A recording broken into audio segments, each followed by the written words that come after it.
Recording in progress. Sir. Hey guys. Hello.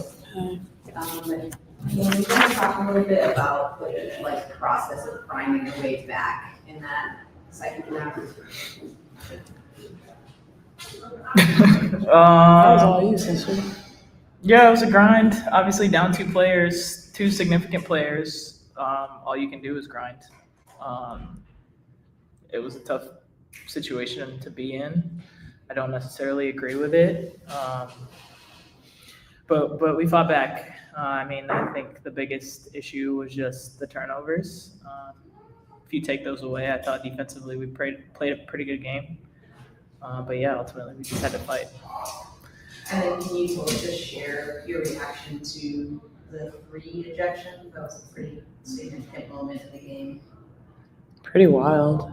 Yeah, I've never seen that. Yeah, I would need to watch it back maybe to give a real assessment, but I don't know. I don't know if Ariel should have been ejected.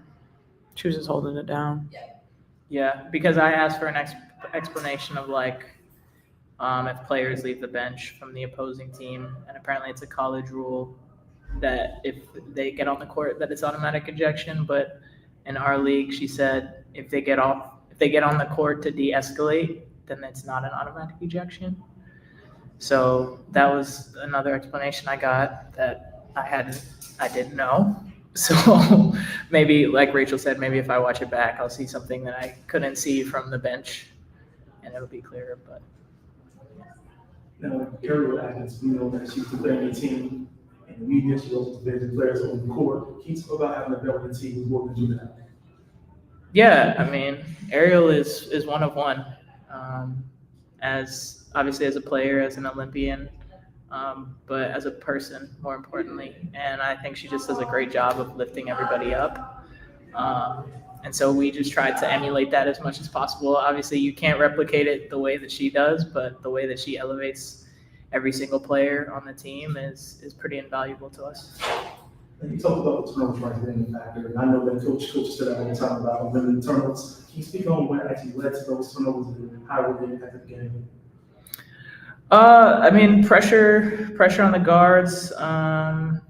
Some of it, that was some of it. I think, not getting into our stuff with pace, so that they can't pressure. I think we could have helped the guards a little bit and just brought the ball up, because it's not like they were pressuring us like bigs. But overall, I just don't think we handled the ball in a way that we're capable of. So, Any players? Just a couple more. The Sun, they went on that run in the second quarter, and it was right after the ejections. That run, how much of that did you guys feel like was just kind of the deflating element of having your teammates get ejected, and how much of it was just other things that you were seeing on the court?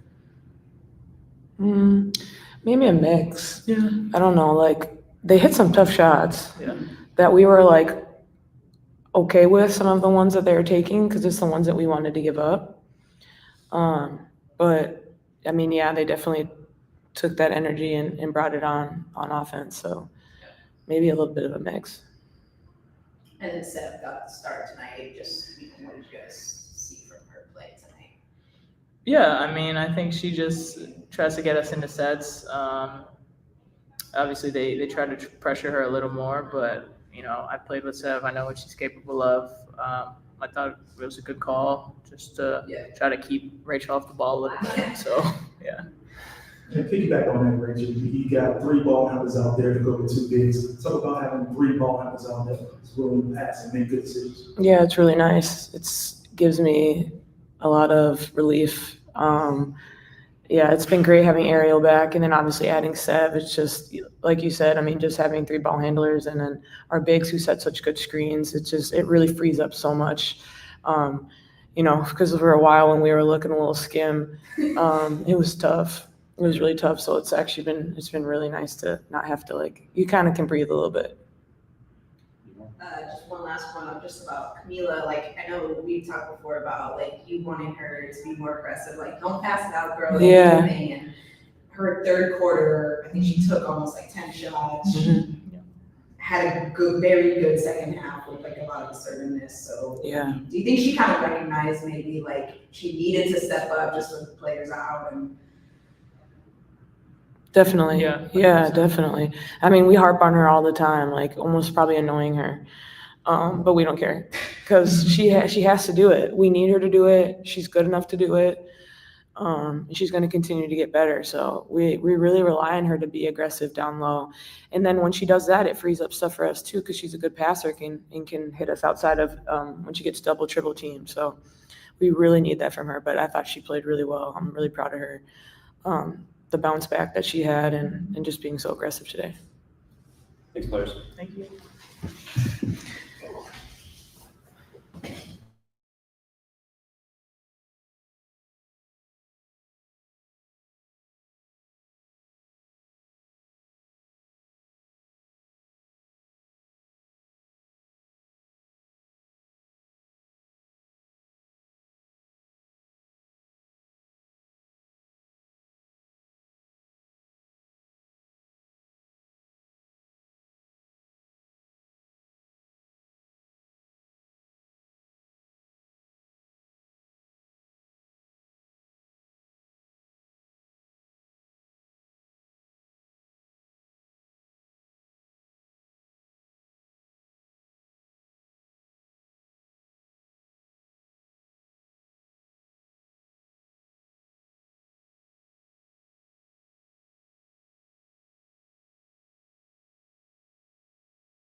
Hey, Coach. Recording in progress. Can I just get your reaction to the multiple ejections that were given? Yeah, it was unfortunate. I think that things like that have a tendency to happen when there's not a control put on the game prior to. It's usually an incident that goes overlooked that leads to something like that. And I think Beck clearly got elbowed in the face right in front of a ref. It wasn't called. And then other things ensued. So it's unfortunate for us. Two players that play high quality, high valuable minutes for us. We were down for, most of that game. So it was tough. I thought the team rallied back, fought hard to finish it out. But it's unfortunate. And then can you just talk a little bit about that, the process of finding your way back in the second half, what you saw that was working? Yeah, I thought we just dug in. I think that sometimes, though, when you put yourself in that deep of a hole, it's a lot of energy that it takes to fight back from it, no matter who you're playing against. And I think Connecticut, who plays extremely hard on both ends, they made it tough for us tonight. And, we continue to fight back, but just, our turnovers were costly again today. I think that kind of told the tale of the game outside of the incident early on. Camilla, she's got a great performance in one of those type of performances. What is Mike saying her use things she's doing tonight, as well as being very vocal? Camilla was great. Her energy was great. Her assertiveness was great from the start. She was locked in during timeouts and communicating with her teammates. She was active on both ends. I have no issues with how she played today. I think she was there for her teammates as much as possible. We were able to get her looks different times throughout the game. She was aggressive on the offensive glass as well, even though she didn't come up with a ton. She was aggressive, just drawing attention there, and I think it opened the door for Elizabeth to get a few rebounds on both ends. And so I thought Camilla was great. Coach, you speak on how tough it is when you see someone like Camilla getting buckets for you in the paint, but how tough it is to not get some regular one as well. Yeah, it's tough. I think that we've been trying to find that consistency most of the year, and we've got it in spurts, different times from different players. I think that that's part of what you're dependent on with Ariel and with Beck, and so obviously that hurt us some, but Mill did what she could tonight for us, and so did Elizabeth, and our guards got some open looks that we just didn't knock down. I think if we take care of the ball across the board, you cut down 20 turnovers, and if you cut those in half, it's 10 more opportunities that you get to maximize the offensive end. So we got to give ourselves a chance by taking care of the ball and see what happens from there. And I think that we've shown that when we have taken care of the ball for most of the season, those are the games that we've either won or been in. And so we gotta be more purposeful and intentional from that standpoint. One of the things you mentioned, Coach, that was the area opportunity that you want to see improvement on was the energy level. How would you feel about energy level tonight? I thought it was good. I think that there was multiple times throughout the game. I think we only had 5 free throws called through the first 3 quarters, which for whatever reason seems to be a theme for us. And I thought that we were able to stay poised through that to some degree, and be able to fight through that adversity from that standpoint. But again, I think that just taking care of the basketball was the issue in today's game. One final question for you, Coach. Of course, you consider the 7 touchdown lineup as well. What were you looking for out of her to go on with your lackeys in that operation? Yeah, I think just organization for one, and then I think that adding having 3 capable ball handlers out there. The hope is that you're able to take care of the ball a little bit more. You're able to get us in and out of our sets pretty smoothly. And also it gives Ariel and Rachel a chance to, they haven't had much time together off the ball together. And so, having someone like Sev that's looking for them to create shots for them, also understands when to get the ball inside and whatnot. I think that allows Rachel and Ariel to kind of maneuver around the perimeter a little bit more and play their natural spots off the ball. And so we'll continue to give, that type of lineup looks and see where it goes. But I thought for the first quarter, it was pretty good. And then we had to adjust moving forward, just being down 2 bodies. So. I guess just the last one was just on like the run that the Sun went on in the second quarter. Like I had asked the Sun players, and I'll just pose it to you. Like, do you think that run was very much because of the deflating element of having players ejected, or is there also just like stuff going on the court that you noticed? I think a combination. I mean, they had a player ejected too, so I don't want to say it was any more deflating for us than them. Obviously, it was 2 for us and 1 for them. And regardless of what our feelings about the ejection was, I think that there was still a lot of basketball left to play. And so, turnovers hurt us in that second quarter as well. It allowed them to get out into run, and then falling into that hole, down I think 16 or 14 going into the half. It's a steep hill to climb up, but we were able to do that and cut into a 2-possession game. So again, I was happy with the fight. It was just didn't come away with it today. So Thanks, everyone.